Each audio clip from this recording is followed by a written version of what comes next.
और इस वक्त आपको सीधा हरिद्वार लिए चलते हैं, जहां धनगर समाज के कार्यक्रम में सीएम धामी संबोधित कर रहे हैं। आत्मनिर्भर भारत के निर्माण में बहुत महत्वपूर्ण योगदान दे रहा है। जो हमारे प्रधानमंत्री जी का संकल्प है, हमारा जो विकसित भारत का संकल्प है, उसको आगे बढ़ाने में पूरे समाज का बहुत बड़ा योगदान है। मैं आज के इस अवसर पर उत्तराखंड राज्य को भी सशक्त और समृद्ध बनाने में पाल धनगर समाज द्वारा दिए गए अद्वितीय योगदान के लिए आप सभी का, पूरे समाज के लोगों का हृदय से आभार व्यक्त करता हूं। भाइयों बहनों, लोक माता अहिल्याबाई होलकर जी भारतीय इतिहास की एक ऐसी पुण्य आत्मा है जिन्होंने नारी शक्ति का श्रेष्ठतम उदाहरण हमारे सामने प्रस्तुत किया है कि कठिनाइयां, जीवन में चुनौतियां और संसाधनों का अभाव ये किसी को आगे बढ़ने से रोक नहीं सकता है, समाज को आगे बढ़ाने से नहीं रोक सकता है, समाज में योगदान करने से नहीं रोक सकता है। अगर ये किसी को प्रेरणा मानकर हम अपने जीवन में काम करना चाहते हैं तो उसकी सबसे बड़ी प्रेरणा अगर कोई है तो लोक माता अहिल्याबाई होलकर हैं। वो अत्यंत कुशल शासिका थी, बल्कि भारतीय इतिहास की उन दुर्लभ विभूतियों में से एक थी जिन्होंने शासन को केवल सत्ता का माध्यम नहीं बल्कि जनसेवा, न्याय और धर्म की पुनर्स्थापना का साधन बनाया और सनातन जीवन मूल्यों और भारतीय संस्कृति के पुनर्प्रतिष्ठा के लिए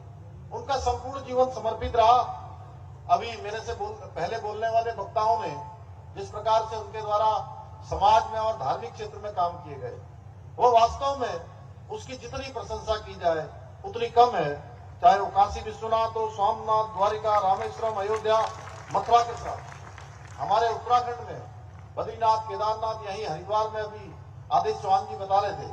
किस प्रकार से उन्होंने घाटों का निर्माण करवाया। लोक माता अहिल्याबाई जी ने संपूर्ण भारत में धर्म स्थलों का पुनर्निर्माण किया और भारत की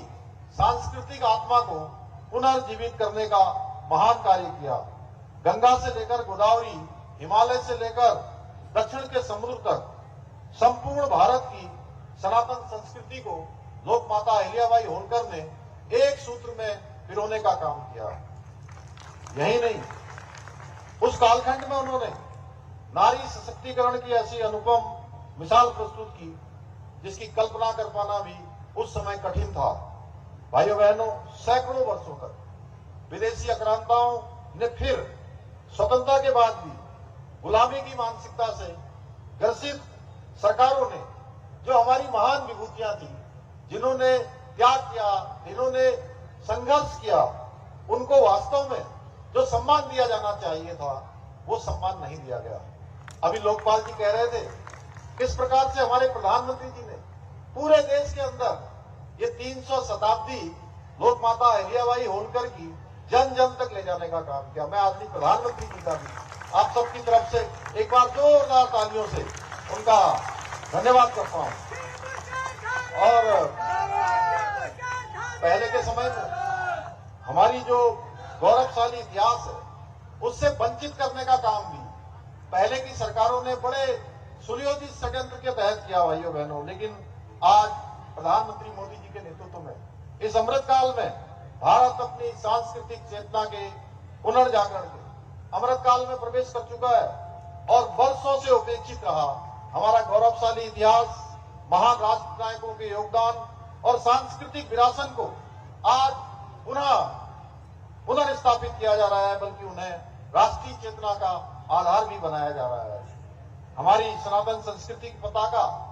आज संपूर्ण विश्व के अंदर बड़े गर्व से लहरा रही है और भारत अपनी जड़ों से जुड़ते हुए फिर से एक बार विश्व गुरु बनने की ओर अग्रसर हो रहा है। चाहे वो भव्य भगवान राम का मंदिर बन रहा हो,